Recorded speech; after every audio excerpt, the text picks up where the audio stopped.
Let's pray. Lord, we thank you for the opportunity to know you through the Word. We thank you for giving us the gift of the Holy Scriptures. Salamat, Papa God, sa gasa, Lord. Thank you for the Holy Spirit. Lord, na mao'y nag-enable ka na mo, Lord, to know you. Lord, we want to know you. Kami lang, kung kami lang, Lord, wala may abilidad nga makailakan ni mo, Aba. Lord, you are the one who make yourself, Lord, good known. Ikaw ginagapaila-ila sa imong kaugalingon. So we thank you for this beautiful evening, Lord. Bless our gathering. Tagay mi og kaalam, tagay mi og wisdom.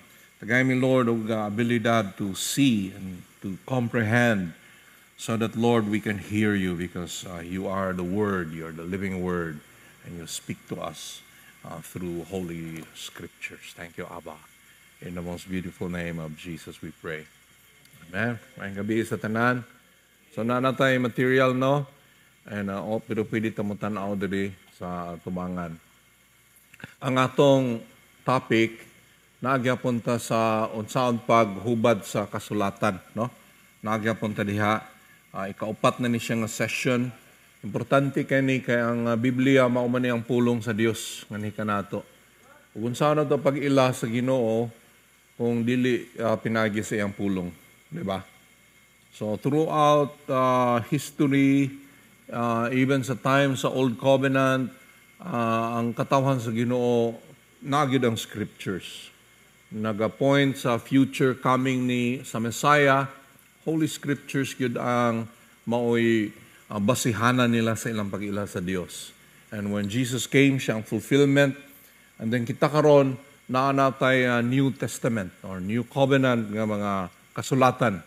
And we can know God, mailhan ginato siya pinagi sa kasulatan. Pero kung dili nato tarungon po og hubad, diha na ta mahimong daghan na kayong kulto, daghan na kayong mga deviant nga mga teachings of theology, magkanya-kanya na og interpretation. Pero dinhi sa atong gitun-an, nagyoy insakto na ay mali. Dili pwede maingon ta nga, mao man na iyahang interpretation, hatong lang siyang respetuhan, ako, mao ba ni ako. Okay man na siya, we are nice to everybody, pero at some point, naagyod na kinahanglan gyud nga makuha nato ug unsa gyud ay kahulugan. Kay many times mahimo siyang source of magguba ba atong kinabuhi, no? Kung mali ang atong pagtan-aw sa Dios, mahimo ba atong toxic sa atong mga isig ingon fellow Christians o sa atong mga kasilinganan. Tungod lang kay mali ang atong pagtan-aw sa Ginoo. Naalay linog gamay, wala na, suko ng Ginoo, na mo na ni.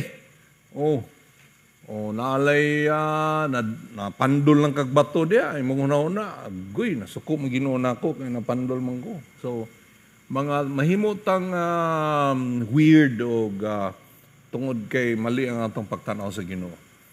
But the more na mailhan ang Word of God, the more na mailhan ang Ginoo. So, very, very crucial ang atong topic, mga kaigsunan. Now, asa na ta karon? Naamanggoy steps to proper hermeneutics, no? Number one is, what does it say? Ang ikaduha is, what does it mean? And then ikatulo is, what is the application? Kuli na ata sa ikaduha karon nga step. What does it mean? Pero under what does it mean, doon na tayo mga components ani. Kaya kaning what does it mean, maning gitawag nila og exegesis. No? From the word exe, no? Exit or exodus, meaning to say, imong i-draw out ang meaning sa scriptures. So, doon na tayo A, B, C, o niya S. Ang A is author of audience, para makuha ginato ang kahulugan sa ka portion of the scripture, kinalama kita na to kinsa nagsulat, kinsa iyang gisulatan. Ikaduha is the Bible interprets the Bible. And then ang ikatulo, context is king. Naata karon aning letter C, no? Okay? So, what we mean by context? The aim of exegesis is to ascertain the author's intended meaning, and to do this, we need to recognize that context is king. kuhaon ginato ang context. And kabalo naman taan no, many times kakitabo man no, ang usa ka pulong sa usa ka tao ay taken out of context. Very common man siya, no? Na ay politician, taas kayong speech, naalay mo kuhag video, nga mubura kayo, 5 seconds lang. Gihimuan na tayo tag-story, nangasoko na ang tanan, naitabo na sa governor sa Jakarta. I forgot to asa dapit kay na lima man ka part ang Jakarta. Kani siya Kristohanon man siya, wala biyay politician nga Christian, Muslim biya ng Indonesia, no? Pero grabe siya kapopular nga governor, o niya nagit siya potential nga mahimong president. Karon nangasuko na ang mga kontrapartido kay sikat naman kay siya. Naay naghimo dito, i-edit ang video. Nga nangasuko ang million kapin ka mga religious people, nag-rally-rally sa kadalanan. Tungod lang ang video taken out of context, no? Wala gipaminaw ang tibuok nga speech ang gikuha 5 seconds lang usa ka sentence gihimuan ang meaning haskang layua sa gituyo nga kahulugan. So ingana pod sa scriptures to, many times out of context kaya nga itong gibasa sa ka bersikulo, wala na ito gibasa ang whole chapter, wala na ito gibasa ang chapter before o chapter after, o ang tibuok libro wala gibasa, so out of context. Although the meaning of the individual words is important, we cannot stop there in our search for the meaning of God's word. We must understand how the surrounding text influences the words used. Now, tanaw na ito ang kinatibukan yun. Now, 3 contextual considerations. Tulo ni ka-part ng context mga kaigsunan. Tulo ni. Number 1 is the context of covenant. Number 2 is the context of chronology. Number 3 is the context of culture. So ato ning tun-an karong gabi kaning the context of covenant. Kay daghan man ang mga covenants, no? Now, kung mubasa tag portion of scripture ang atong pangutana, asa ni siya ka covenant? Kay kung naa pa na sa Mosaic covenant na imong i-apply karon, delikado. Dili biya ka makasimba sa Ginoo, di ka mag-ihaw o kanding o baka. Mahal na kayo ng kanding. Pero anyway, no? Niyadaghan man ang covenants good actually sa Bible, sa Eden, matawag man na og Edenic covenant tungod sa language mismo, sa Genesis chapter 1 ug 2. Doon ay makita nimo nga nay covenant, no? The Edenic covenant. And then panahon nga naglunop na dito ang Noahic covenant. Ang covenante sa Dios kang Noah. And then after Noah, mga 500 years later, nahitabo ang covenant sa Dios kang Abraham. And then fast forward 500 years more, nahitabo ang covenant sa Dios kang Moses, no? All of Israel.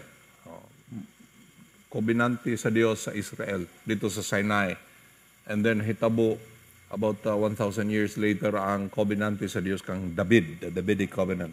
So daghan ang mga covenants, pero tonight kaning tulo ka major covenants ang atong tutukan. Kay naamang gud diri ang bulk sa scriptures. Sulod aning tulo ka covenant. Ang Abrahamic covenant, unya ang Mosaic covenant or the covenant of the law nga nahitabo sa Israel dito sa disyerto sa Sinai, and then the new covenant no panahon ni Ginoong Jesus. So aton tan-awon mga kaigsunan ang pagbasa nato sa Bible, aton tan-awon asa ning covenant. Kay for example, nagkutlo og verse ang usa ka prayer leader o ang pastor. Mga igsoon, ingon diri, if my people kung nga akong katawhan nga gitawag sa akong ngalan, magpaubos, shall humble themselves, ug magtalikod sa ilang mga kasalanan, ug mangita sa akong naong, ay pako mo pasaylo. Maminaw ko, ug ako silang pasayloon. Na kung if. So ato nang i-apply dayon. kani kaingon ang Ginoo diri, I will heal your land. Kanta din tatong Lord, heal our land. Basahon din nato tong verse sa First Chronicles. And then ay sa paigsoon, asa na nga covenant gani? Mangutana ta. Kay og mingon, if my people, kinsa man ing people of God diri nga gipasabot, Israel, di man ta Israel na abay mga Israelita dinhi. Oh. Unya conditional lang forgiveness, no? Na if okay sa New Covenant baya ang forgiveness giingnan ta pasaylua ay imong igsuon sa mga ikaw gipasaylo sa Ginoo. Pero before that, nagsulti si Ginoong Hesus, kung di ka mo pasaylo, di po ka pasayloon. So ato, mag-contradict man lagi ni. Now, we will see later ang importance of seeing context of the covenant no? So, anhita sa number 3 sa imong lesson. What is covenant? A covenant is a binding relational agreement made between two or more parties and secured by an irrevocable oath. Kaning covenant, mga kaigsunan, sa moderno nga panahon, wala naman siya except sa marriage. Dili man siya contract. Abi na ko sa unang kontrata ning covenant, lahi ang contract. Kaya ang kontrata, it's based on mistrust. Maghimot ang kontrata kay basin o di ka mutuman sa imong obligasyon. Maghimot ang kontrata. Kaya wa man tayo pagsalig sa usag-usa, magkontratahay ta. Para in kaso magkinihaay ta, ang tutag korte, na kay abogado, na ako abogado, ang kontrata mo itong legal document. So, contract is based on mistrust. Ang kobenante is based on trust. Pagsalig. Hilabihan o pagsalig ang kaning duha nga to the point nga nagminyo sila. Tungod kay grabe ang pagsalig sa usag-usa. So, that's a covenant. Sa unang panahon, sa panahon na 4,000 years ago, common kayo ang covenant. Tali sa duha ka hari or duha ka gingharian or just ordinary nga mga tao magkubinan. Sa ato Pilipino nga tradition, mauning kanang sandugo. No? Abot na uso mo na sa una nga kanang amigo kayo mo. Sige mo shot o sa inyong kahubog na ingon mo nga bay di gyud magbulag bay pre hangtod sa imong ikamatay pre higala kitang duha. Mo buhaton mag abis dayaw samad, o niya siyapod, hait pong kutsilyo, abis na, isagol inyong dugo dito sa inyong giinom nga gin, o tanduay ba, and then kamong duha mo inom. Hangtod karon amigo kayo sa nga tanan. Karon wala naman na karon, no? Pero sa una, abot sa inyong makahinom, abad na sa inyo, brad, sa inyong unang panahon, barkada. Sa atong mga kaluluhan, kay tribal man na uso man na sa kanang mga sundalo, mga para na kay kontra na ay mulaping nimo. Ancient ka na siya sa mga tribal na anak siya, sandugo. But that is a covenant. Sobrang inyong pagsalig sa usag-usa nga ni-intra mo into a binding union nga dunay irrevocable oath. Doon ay pagpanumpa. Now, ang Diyos nakig-covenant. Mao na siya ang hilabihan kahibulungan kayo sa tanan. Kay sa tanan nga mga ancient, mga record of ancient religion, mga kaigsunon, kay daghang mga dokumento, no?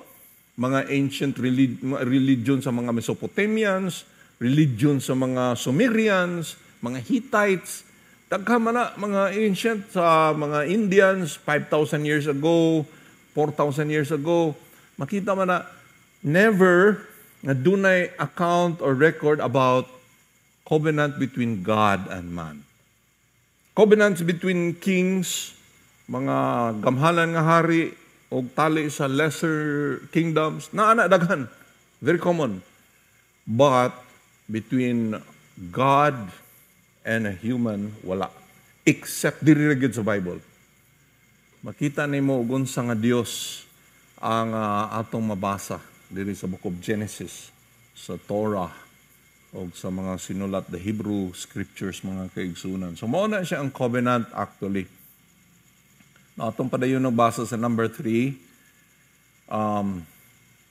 marriage is perhaps the most common form of covenant relationship witnessed today, in which most, if not all, of these 4 elements are practiced. Dunay promise, dunay ceremony, dunay sign, ug dunay oath.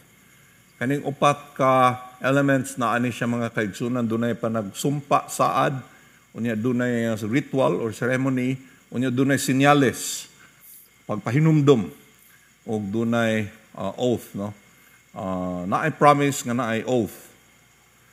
Ang oath man god, nagsulti ka nga kung dili na ko ni tumanon, mamatay ko or silutan ko. Mo na ang meaning sa oath. Okay. The Hebrew word for covenant, berith, literally means a compact made by cutting. It is a bond in blood, a weighty pact that is not entered into lightly. Ang Hebrewanon nga word for covenant is to cut, hiwa, because in ancient times magpatay mo gud sila og mananap. So meaning sa covenant is to cut a covenant. Now, there is number 4 nato sa atong lesson are the 3 covenants. Ma-notice nimo mga kaigsunan ang conditions, the way God relates sa iyahang katawhan sa Abrahamic covenant, lahi sa ang pag-relate sa Dios sa panahon sa Mosaic covenant. Dunay kalahian mga kaigsunan. Okay? Atong basahon ang kaning sa number 4, Abrahamic covenant. Under this covenant, God's people qualified for His promised blessings purely because of their descent and ancestry. Sumala sa kaliwat. As long as anak ka ni Abraham or anak ka sa anak ni Abraham, kaysa tanang anak ni Abraham, no, duha man to yung anak, no? Naaman to si Isaac and then ang isa si Ishmael. Si Isaac ragyod ang nakapanunod sa blessing. No, ang anak ni Isaac, duha mo po to, no? Si Jacob o si Esau. No, usarapod, sa duha, usarapod yun ang nakadawat sa birthright. No, si Jacob. And then sa mga anak ni Jacob, ang nakadawat sa birthright si Joseph. And then sa anak ni Joseph, ang nakadawat sa birthright si Ephraim. And then nahimo ang nasod si Israel. So kaliwat yun adto. Kaliwat ni Abraham, kaliwat sa Jacob, nga anak ni Isaac, nga anak ni Abraham. So kaliwat ra gyud. So kaning Abrahamic covenant based on bloodline or ancestry. God promised to favor His covenant family on the basis of their Abrahamic birthright. No matter how abhorrent their attitudes or defiant their disobedience, God never punished, cursed, or even corrected Abraham's early descendants for their crooked conduct. So long as someone identified as one of Abraham's descendants, God blessed and favored them unconditionally. Nabasahon nimo ang Book of Genesis sa history sa kaliwat ni Abraham. Tagkambe gito sila. Kita nimo wala sila gitunglo. Kay wala pa man ang balaod. Wala pa man ang balaod. But muadhi ka karon sa Mosaic covenant, no? Kaliwat ni Abraham ni daghan nagmaayo. Ang mga tribo sa mga anak ni Jacob, ano kay mga anak ni Jacob na himong mga clans, ang mga clans na himong tribo. Ang anak ni Jacob nga si Ephraim na himong usa ka tribo. Ang usa niya ka anak si Ruben na himong tribe of Ruben. Ang Isaacar na himong tribo ni Isaacar nagkadag at dito sila sa Egypt, no? Tungod kay hinumdum mo sa panahon sa anak ni Jacob si Joseph na ay famine, si Joseph itong ikaduhang pinakagamhanang tao sa Ehipto. Sa Egypt raman ay pagkaon. So tanan sila ning relocate sa Egypt katong dapit sa Egypt nga gitawag og Goshen. Naghan sila maayo. Niabot sa puntong nga giulipo na sila sa mga Ehiptohanon kay nahadlok naman ang pero basig managhan sila makigira na pildita. And so lakton nga pagkaistorya gipahigawa sila sa Dios gikan sa Ehipto. Og nahimo silang usa ka nasod og ang Dios ni intra sa usa ka kobenante tali sa Dios ug sa nasod sa Israel. Mao ni gitawag Mosaic covenant, no? Mosaic tungod kang Moses, kay si Moses man ang mediator ani. Okay. Under this covenant, terms radically changed. At Mount Sinai, the nation of Israel entered a law-keeping agreement which promised both divine favor and divine fury, depending upon the people's performance. So, sa Abrahamic covenant, ang blessing nila nag-agad sa ilang kaliwat, kadugo, dinhi nag-agad na sa ilang performance. Under this system, only when the covenant community were faithful in their obedience were God's blessings guaranteed. His special favor was now a reward for good behavior. Together with this came the promise of covenant curses. So makita nimo sa Deuteronomy chapter 28 ug 29, no? Kung imong sundon kining tanan, na dito nakalista ang mga panalangin, if imong tumanon tanan, kung imong supakon, tunglupod ang daghan kaayo. Na page 2 ta, Christ covenant. God introduced a whole new arrangement. Here, those of us who believe in Jesus qualify for the blessings of God on the basis of our position in Christ. Now, sa Abrahamic covenant, sa imo tong kadugo, no? Kaliwat. Now, sa Mosaic covenant, sa imong performance. Kung natuman kas balaod, dinhi karon sa performance na ni Christ, ang ato karon ang atong position in Christ. Ano siya ang new covenant. Those who believe in Jesus qualify for the blessing of God on the basis of our position in Christ. Jesus, who possesses both the purest descent bloodline and the most perfect performance, cuts covenant with God on our behalf. Si Kristo gyud ang qualified kayo sa Abrahamic, kay pinaka-pure man gyud siya og bloodline. And then siya pod ang qualified kayo sa Mosaic, kay perfect man ang iyang obedience. Now, nag-cut siya covenant with God, alang kanato. Through His completed work of redemption, gospel believers are brought together legally and literally into a new covenant community of faith in which we are declared righteous, holy, and blameless in His sight in love. God's presence and provisions are our rightful inheritance, both now and for all eternity, as we are declared sons and daughters of God, regardless of our family descent or fluctuating performance. Now, sa Abrahamic covenant, and also in many ways the same sa Mosaic, kadto ra man gyung kaliwat gyud, no? Kaliwat ra gyud ni Jacob nga anak ni Isaac, nga anak ni Abraham. Ang dili kaliwat, wala gutoy labot sa covenant blessing. Wala gutoy labot.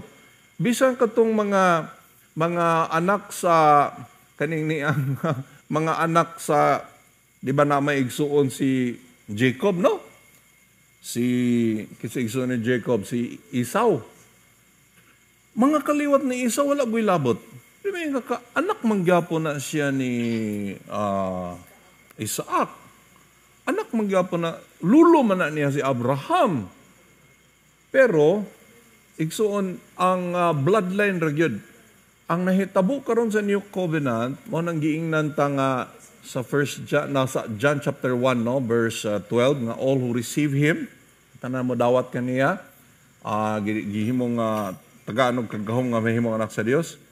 Sa verse 13 ingon dayon dito, not by blood. Gi-mention gyud not by blood. Or sa paraphrase nga version, not by human descent. To emphasize nga ang New Covenant di ay appeal na ta, maski wala tay any blood ni Abraham, appeal na ta. Dili man ta kaliwat ni Abraham, mga kaliwat man tang daguhoy, kaliwat tang lapu-lapo. Pero, hallelujah, naghingapin nga mga panalangin ato mga kaigsunan ato ni. Ato ni nga blessing. Oo. Sa una, privilege kayo. Sa una pag yun, katong bago pa ko na Christian, kay napag yun yung mingon nga lahi gining mga Hudiyo, tanawan ni si Binihin, kay Hudiyo man ako ng si Binihin. Lahi yung ano yung ting mga Hudiyo, mga tumba lagi, basta ampo na ni sila. Yang kita kay man tay kaliwat nga Hudiyo. No? Nabay kaliwat og Jew na to? Jew taig buhok? Wala man. Pero, karon wala na siya. It does not matter anymore, no? Kaya nga naman, in Christ. Nasulod man ka kang Kristo. Mo ni ang New Covenant. Katong mga previous covenants, preparation to siya sa New Covenant. So, magbasa ta kasulatan, very important nga atong tan-awon asa ni nga covenant. Kay lahi baya ang application. Lahi baya. No, kung dili ta mindful sa asa nga covenant, mamali ang atong meaning, mamali po ang atong application. Okay, na ay summary diri number 5, contrasting the covenants. No, Abrahamic covenant, Mosaic covenant, and then karon sa new covenant in Christ. Now, ang commencement, ang pagsugod ani nga covenant, that's 2081 BC at Hebron, no? Sa Genesis 15 na siya o sa 22. Gi-finalize, gi-ratify na sa Genesis 22. Now, gamay lang. Kung mag-istorya man gud ta og year aning kaning BC or before Christ, di ba? Baliktad ni siya after Christ, no? Kay karon naman ni modern naman ni assign, no? So, ang pag-progress sa tuig 2000, 199, nag-anong kagamay, anton mo zero. Supposedly sa birth ni Christ ng zero. And then, up to now, na ato sa 2021 AD. Okay. Ang Abrahamic Covenant, nagsugod ni siya 2081 BC. That means 4,000 years ago. And then kang Moses, the Mosaic Covenant, nagsugod ni siya 1446 BC. That means 3,446 years ago.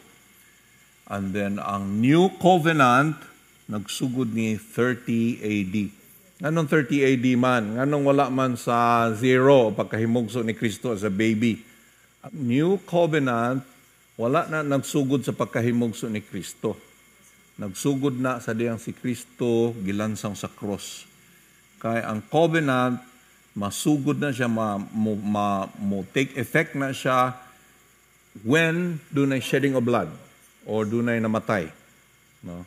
Just like, makita man na nato sa Hebrews 9, just like nga ang kanang testament, which is the same word gigamit sa ancient Greek, ang will sa katao or testament mo take effect only when mamatay ang sa katao. Only then nga katong iyang panulundon madawat sa mga manununod. Okay, ang sign sa Abrahamic Covenant, ang sign sa ila male circumcision. Mao ni ang sign. So matag panahon nga mangihi ang lalaki, makahindom siya, ay covenant man ni kay tuli man siya. Every day makita niya nga ako'y covenant. Ug ngano man ning male man ning kuan, tungod ni kay bahin man ni gud sa kaliwat, no? Bahin man ni sa kaliwat. Mao ni ang circumcision.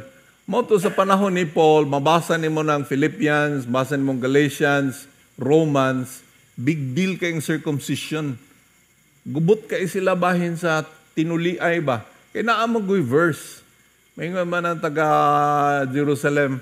Amo ba, mga taga-Galacia, dili man mo apil sa covenant, kaya wa man mo natuli. Kaya wa man na uso ang tuli sa Galacia sa una.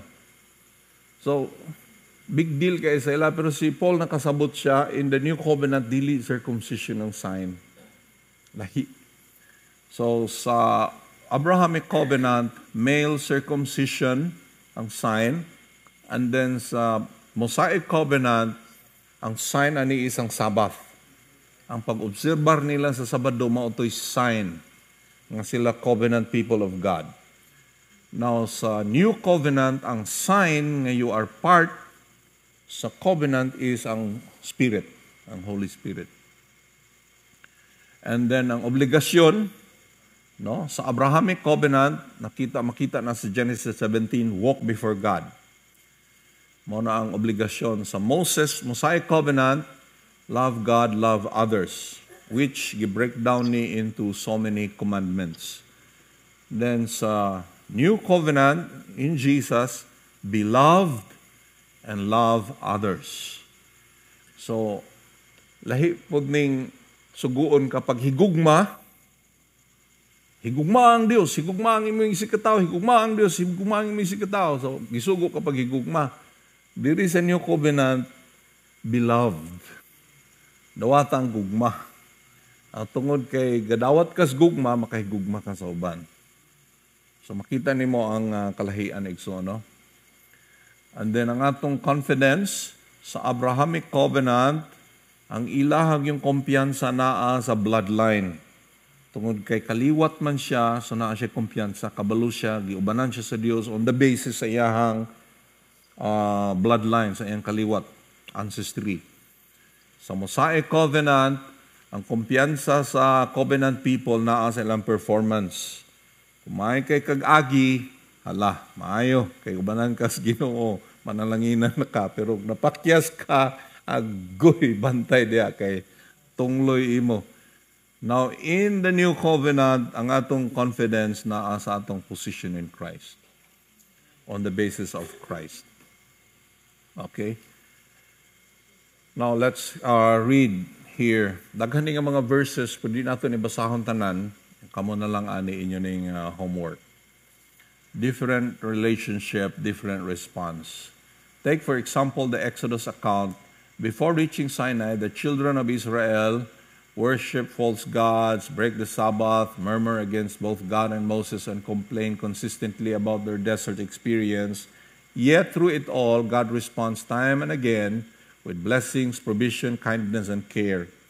In contrast, just a few months later, when Moses returned from the mountaintop with stone tablets in hand, the very same behavior results in God's anger burning against them.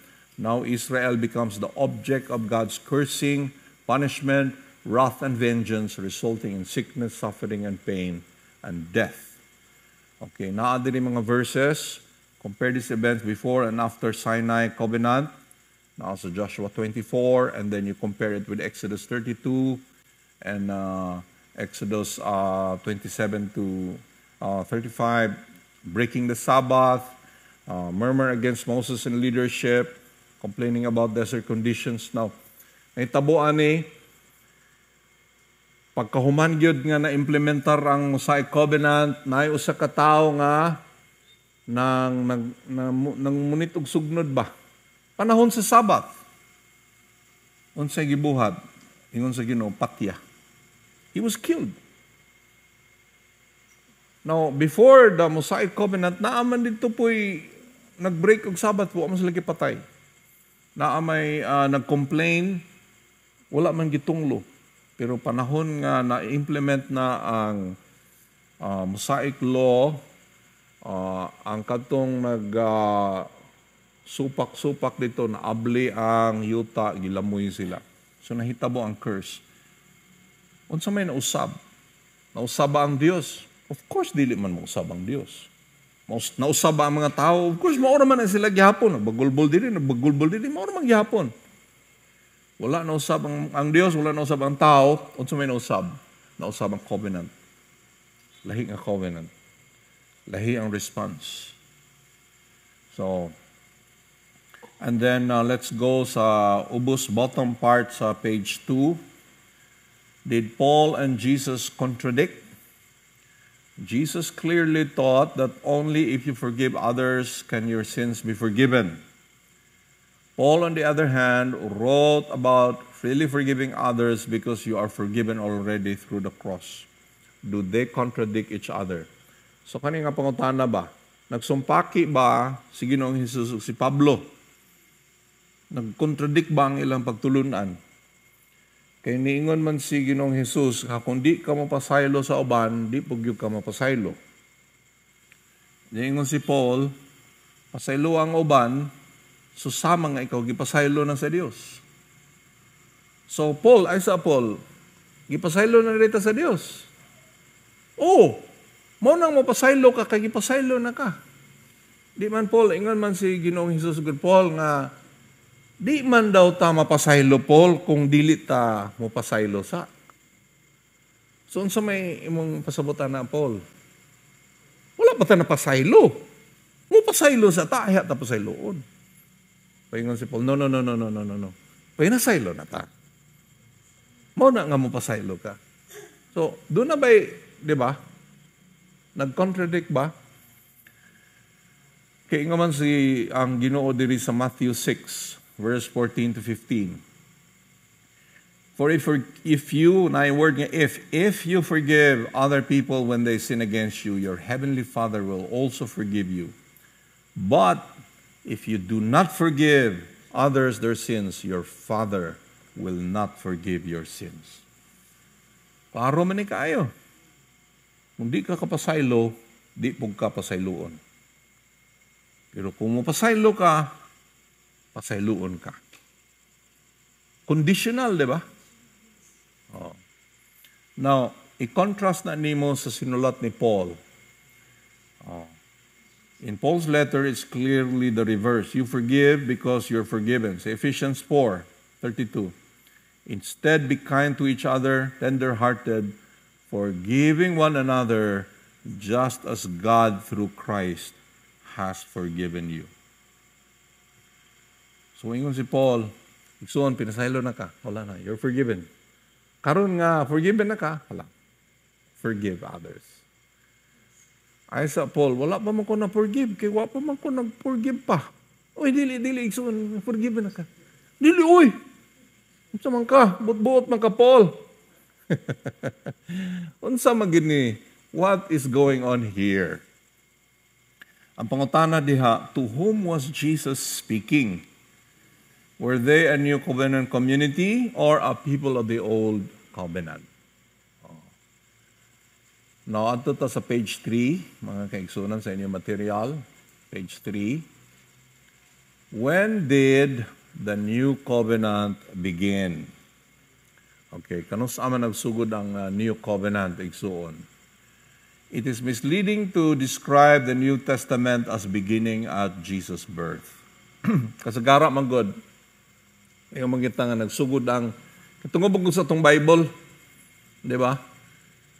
Ang ending sa Old Covenant, malakay. Anya, namagin divide, no? Ang next page kay Matthew 1 naman. Matthew chapter 1.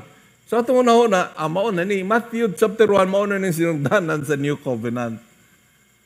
But dili na mao, wala nagsugod ang New Covenant diha sa Matthew chapter 1. New Covenant, nagsugod na siya sa diyang si Kristo gilansang sa cross. Okay. The fact is, the New Covenant could not begin until sometime after His death. Remember, no divine covenant comes into effect without the shedding of blood. This seals the deal for the parties concerned. It was at the time of His crucifixion, not His incarnation, when Jesus announced to His disciples, "This cup is the New Testament in my blood." Adto na, no, before siya gilansong sa cross, nikuha siya kupa, gningon siya, "The New Covenant in my blood." Atong basahon sa Hebrews chapter 9, verse 16 to 18. For where a covenant is, there must of necessity be the death of the one who made it. For a covenant is valid only when men are dead. Ano sa ako na valid ang covenant? Only kung namatay, na namatay. There must, kinahanglan, necessity daw ang death of the one who made it. For it is never in force while the one who made it lives. Therefore, even the first covenant was not inaugurated without blood. Sa katong Mosaic Covenant, sa makita na nimo sa Exodus 24. Nag-ihaw sila o mga baka, gibutang nila sa mga yahong o ang dugo. Imagine kahaskan daghanan sa dugo gipang sablig sa mga tao. Ingon si Moses, mao ni ang dugo sa kobenante, gipang ligo og dugo ang mga tao. Imagine that, no? So, mao ni ingon ni sa author of Hebrews, ang katong first covenant or the Mosaic covenant was inaugurated by the shedding of blood. So also ang new covenant nagsugod pag-ula sa dugo. The shedding of the blood. Dito mga kaigsunan ng dividing line. The Lord's audience, therefore, were part of the Old Covenant people. In some instance, He preached the law. The New Covenant community did not yet exist before the cross. Now, igsoon, kinahanglan mabantayan nato ni, actually, si Ginoong Jesus, giwali niya ang balaod.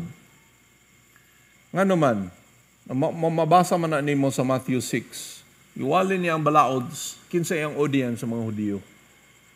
Iyang giwali ang kinatibuk ang kusog sa balaod.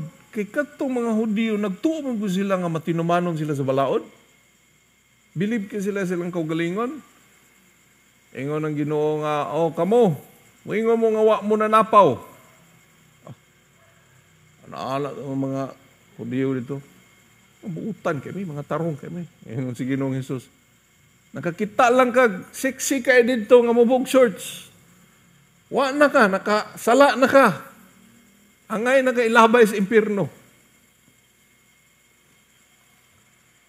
Wingo mo nga wa mo na kapatay. Wa mo, you never murdered. Kaya usas kasuguan ni thou shalt not murder.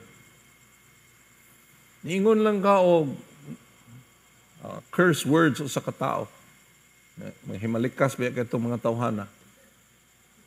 You have already murdered. And you are deserving of hell.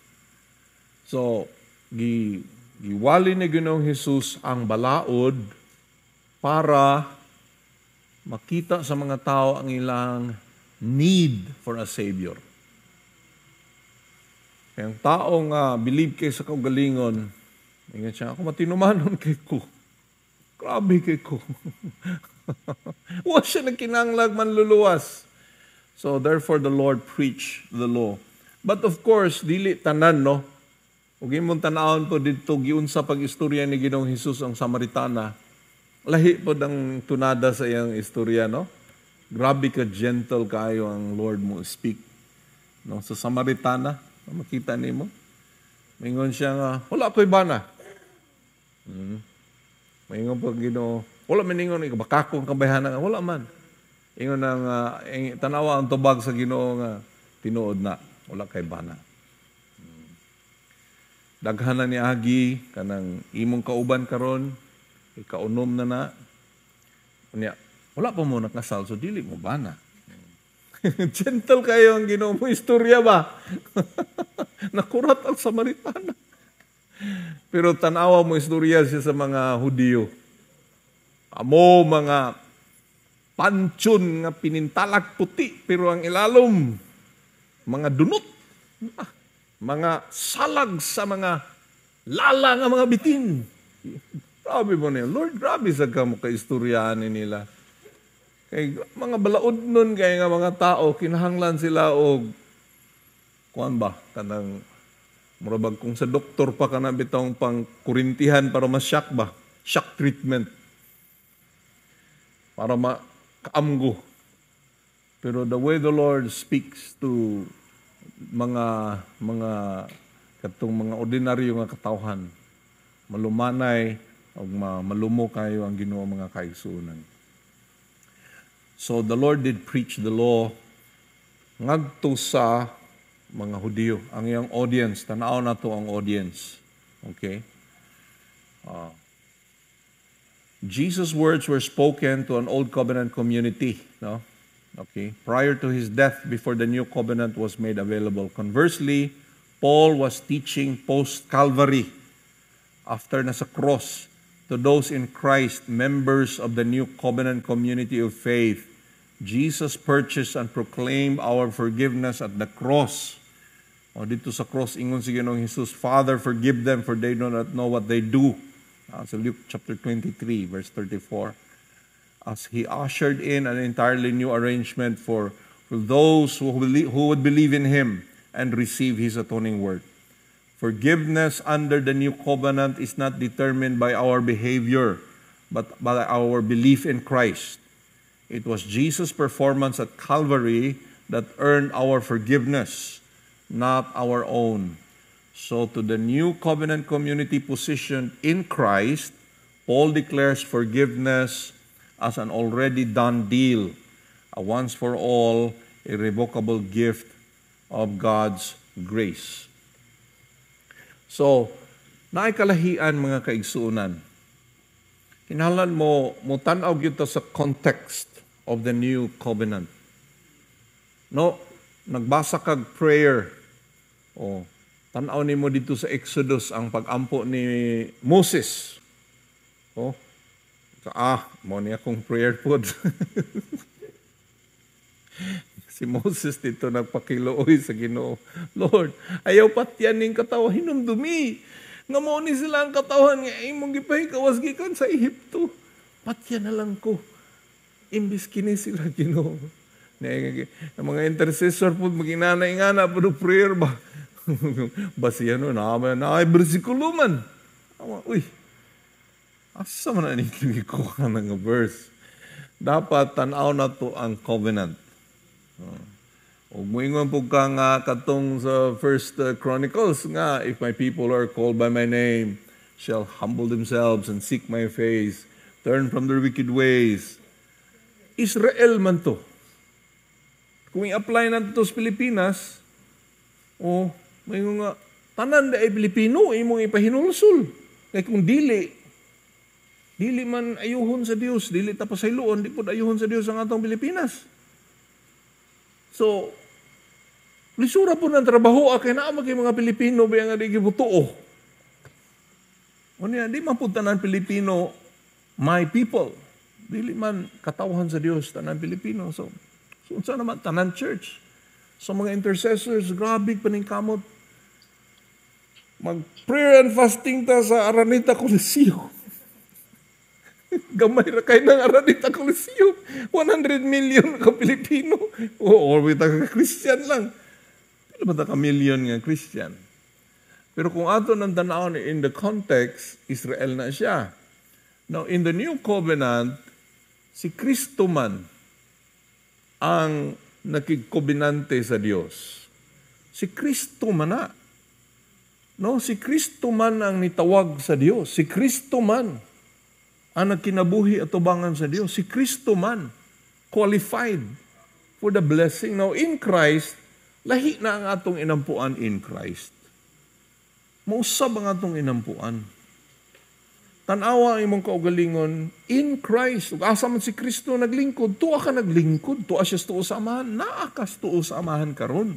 Si Kristo, duol man si Kristo sa amahan, duol ka sa amahan karon. So, mauna karon imong inampuan. Na kung dili na ito makita ang kaning context of the covenant, there's a tendency nga mag-jumble-jumble ang atong reading sa Bible understanding. Okay. Let's read number 7. Now, all the books in the Bible flow in one story. It's a dangerous trap when Christians think they don't need to read Old Testament books because they think it's irrelevant now. Dangerous kay nga trap no na mga Kristiyano maingon ay di na ta kinahanglan Old Testament kay watay labot ana. Dili igsuon. The Bible is best viewed as one book. It's one consistent and progressive narrative. Daghan man kaining libro igsuon no, 66 ka libro ang Bible mga kaigsuonan no. Gisulat ni in a period of more than 1,500 years. 40 kapin ka mga authors. Daghang mga lingwahe na ay ancient na Hebrew, na apoy Aramaic, na ay Grigo. Lain-lain ng mga panahon. Pero kining daghang kayong mga libro, usara ni kalibro actually. Usara gid ni siya mga igsoon. Wala na nagsumpaki. They're all one progressive story. Now, while the nature of these covenants may change over time, together with the names and faces of the recipients, the fact remains that the Bible does not tell two stories. It tells one. No. Na-divide man sa Old Testament ug New, actually usara na ka story tanan. The good news of Christ does not first come to us in Matthew, Mark, Luke, and John. It is proclaimed, prophesied, and promised through the entire scope of the biblical narrative. From the promise in Genesis 3 that the seed of the woman would crush the serpent's skull, to that of Malachi 3 when the messenger of the covenant would come like refiner's fire to his holy temple, the Hebrew scriptures set the stage for the glorious revealing of Jesus Christ. Now, nasulti nato nga dunay Old Covenant ug New, dili pasabot nga di na ta mo basa sa mga Old Testament nga mga books. Dili igsoon, apil na sa canon of scriptures o nag-reveal ka na kang Kristo. Kaya doon na tayo basahon katapusan, no? Di nita mag-end, mga set of scriptures sa Romans chapter 1. Makita nimo ang explanation ni Paul ug unsa ang gospel, unsa ang good news. Kung pangutanaw nimo si Paul, Pablo, unsa man gyud ang maayong balita?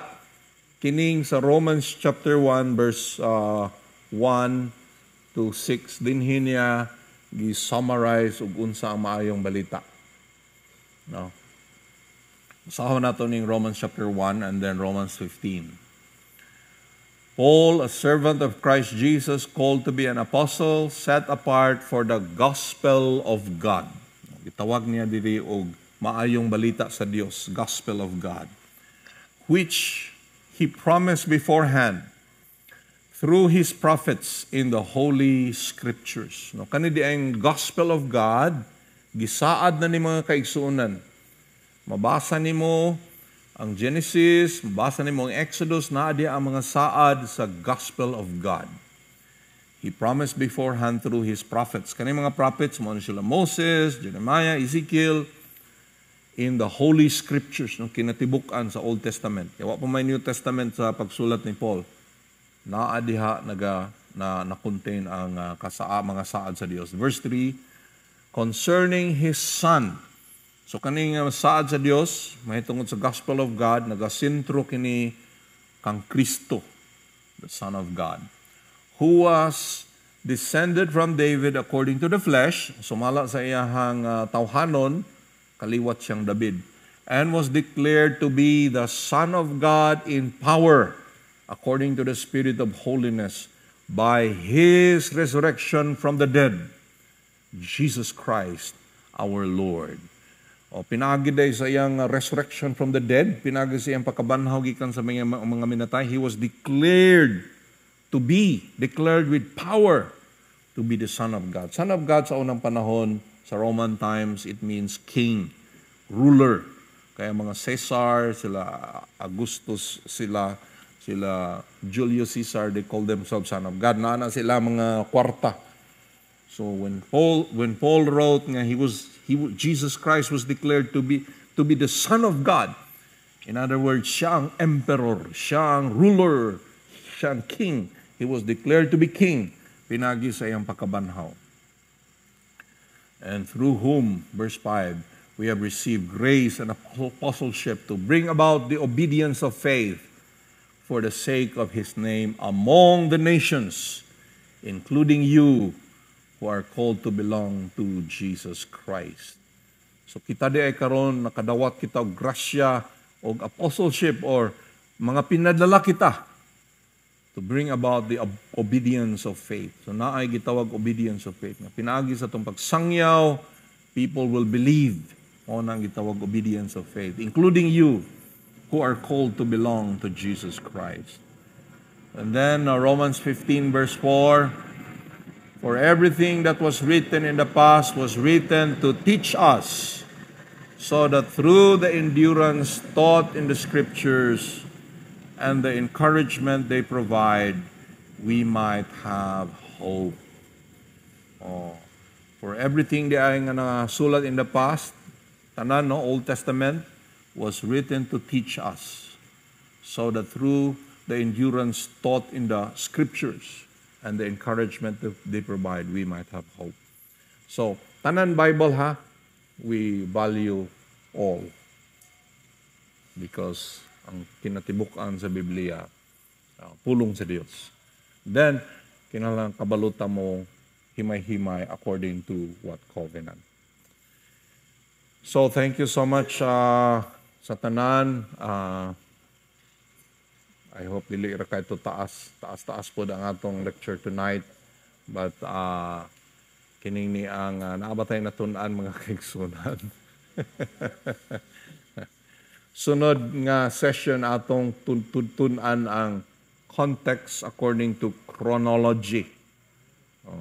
Kini atong Biblia wala man ni na-arrange according to chronology, means in order according to time, no? Chronological nga arrangement. Ang atong Biblia, labi ng New Testament, gi-arrange ni siya sumala sa gitas-on. Ang Book of Romans mo man ang taas, so giuna siya. So according to length ni siya. Pero dili ni siya chronological. Ang Old Testament nga mga books, gi-arrange pod ni siya according to topic. Katong mga major prophets, gipanglumpong, mga minor prophets, gipanglumpong, mga poetry, gipanglumpong, ang mga history books, gipanglumpong pod. Ingon ana ang arrangement, wala ni siya gi-arrange according to their place in history. Wala siya na-arrange chronologically. Pero makatabang kung atong tan-awon, kani siya nga book, mubasa ka sa book of, let's say, Amos. O, makasabot ka, unsa ni siyang sitwasyon, panahon ni Amos. Unsa iyang problema, unsa din ni siya. Nganong serious man kay si Amos. Unsa din yung problema sa ilang nasod. Unsay kahimtang. Unsay Hosea. Unsa din ni si Hosea. O unsa din ni ilang concern. So makita na nimo kung makita nimo asa sila chronologically. O unsa ang ilahang mga issues, unsa ang mga concern nila. Makatabang na sa atong pagbasa, mga kaigsuonan. So next session na, hopefully next session mo na ni atong last sa hermeneutics, no? Although daghan pa kay tagtun-anan ani, this is something I really love nga to teach, nga importante may kani sa imo igsoon. Not only nga ikaw mutudlo ka, but one day mo naapo kay, we're praying nga daghan ang raise up sa Ginoo. You can teach kani nga subject to others also. So that daghan gyud ang i-raise up sa Ginoo nga magwali sa maayong balita. Amen ba na? So, before tamo entertain og questions sa atong Zoom, sa ato adiri, let's pray first. Lord, salamat kayo for giving us the gift of the Bible. Salamat kayo sa Biblia, Ginoo, nga gitagaan mi ani nimo. Thank you, Lord, the freedom to read scriptures and to value scriptures, Father. Thank you so much. Nga gitagaan mi nimo aning opportunity. Lord, open up your word. Ablihi ang imong pulong, Ginoo, so that we may see wonderful things and that we may glorify your name. Thank you, Lord, nga imong pulong, Ginoo, amog yung tipigan sa among mga kasing-kasing. Magamulda kini sa among mga panghuna-una, Abba, Father.